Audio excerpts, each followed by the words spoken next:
ስለዚህ ጮኛ አለኝ ምናምን የሚሉ ሰዎች ለምንድን ነው አዋራ የሚያጭሱት? ጮኝነት ሊቀር ይችላል። በማንኛውም ሰዓት በቃ አጭቼ ያለው ሳይ እንደ ተወዳዳሪ ፓርቲዎች ማለት ነው። እጮኛ ማለት እኮ ነው በቃ መጥቶ ሐሳብ ይሸጣል።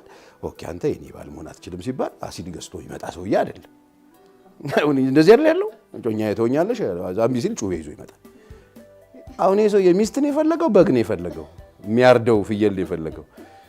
እጩ ማለት ሐሳብ የሚሸጥ ስብናውን የሚያሳይበት ያለውን ኳሊቲ የሚያሳይበት ፈራህ እግዚአብሔርን የሚያሳይበት ለሰው ሚስት መሆን የምትችልበትን ብቃቷን አቅሟን የምታሳይበት ንጽህናዋን የምታሳይበት ፈራህ እግዚአብሔርን ወንዱም እንደዚሁ የሚያሳይበት ባል የመሆን ብቃቱን ወደፊት ኪዳን የመጠበቅ ሐሳቡን በግልጽ የሚሸጥበት ትምህርቶቹን የሚናገርበት የሚያውቀውን ነገር የሚያወራበት ጮኝነት ላይ ሲሪየስ የሆኑ ባህሪ መጠናናቶች ምናምን የምናደርግበት ነው።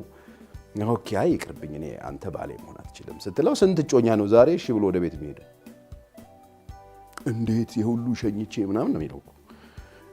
የ300 ብር ሞባይል ካርድ በ6 ወር ምናምን በተለያየ ጊዜ የሞላውን እንዴት ገንዘቤን ጨፍጭፈሽ ምናምን ይላል።